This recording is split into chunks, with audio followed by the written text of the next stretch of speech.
Hi, it's Steve. Today we'd like to show you how to change the defrost board on your refrigerator, and it's a really easy job.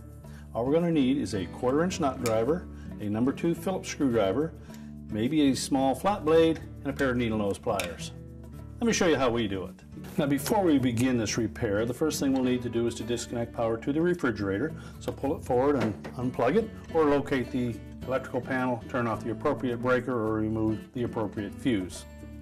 Now once we've done that, it's best to remove all the items on the upper shelf, and then using our 1/4" nut driver, we're going to remove that control housing and take it out of the refrigerator altogether so that we can change the socket.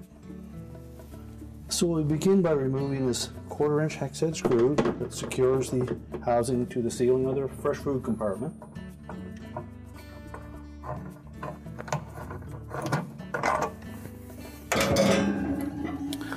And just allow that to lower down. Next we'll need to remove that wire harness connector.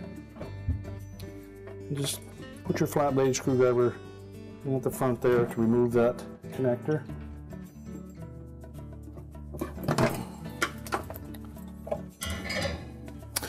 And pull it away from these 2 mounting studs at the back. You'll note that there are 2 cutouts that fit into that. And next we'll need to pull the capillary tube out of the holder at the very back. And then we have the housing in our hands. At this point we can take it out and do the repair on a suitable work surface. Now with the control housing on a suitable work surface, our next step will be to remove the wire terminals from the old defrost board. So using our needle nose pliers, we'll pull the 2 individual terminals off.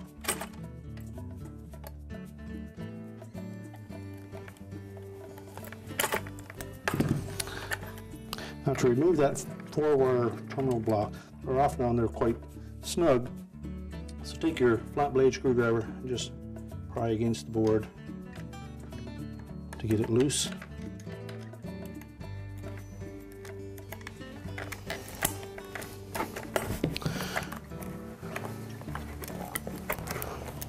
And then pull it off.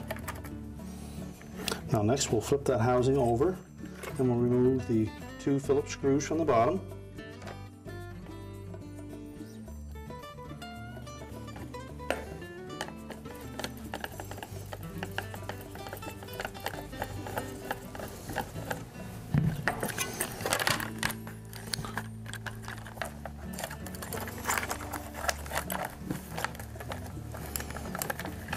You can then lift the old defrost board off and set it aside.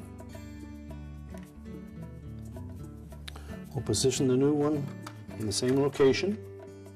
And it is shipped with some longer screws, and on this model we do not need to use those. We can reuse the originals.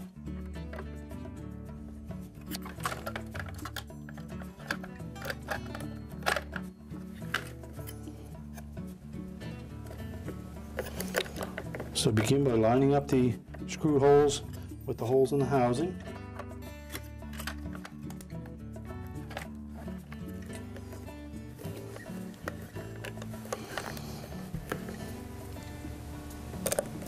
And then reinstall the screws.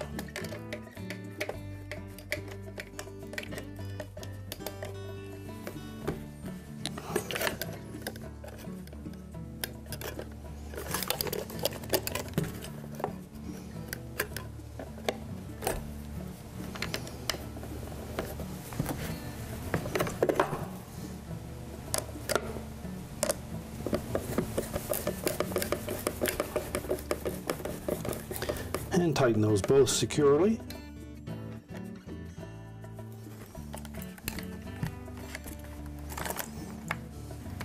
Now depending on your model, you may need to use the wire harness adapter to connect to that board. On this particular model there are individual wires that will connect to the board, so we don't need that adapter. We'll start by putting the 4-wire terminal connector on first. Make sure it is fully inserted onto the edge of that board. Then next we'll install the 2 individual wires, and the color codes are marked on the board.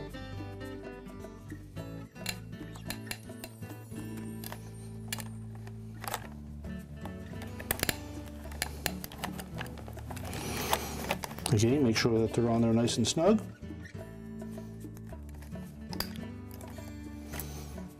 And now we're ready to put the assembly back in the refrigerator. Now to reinstall the housing, the first thing we'll do is to position that capillary tube through these holes in the air inlet duct. Make sure it goes through all three. And next we're going to engage that wire harness connector. And make sure that locking tab in the front engages. Then next we're going to put those two fork-shaped ends over the mounting studs on the ceiling. Push that back so that it supports the back end of it. Next we'll take our 1/4" hex head screw, insert that into the opening at the front, push it all the way through so that we can see the top of it and line it up with the hole in the ceiling, and then secure it in place. Tighten that securely. Next we'll reload the refrigerator and we can plug it back in. We're now ready to reconnect the power and our repair is complete.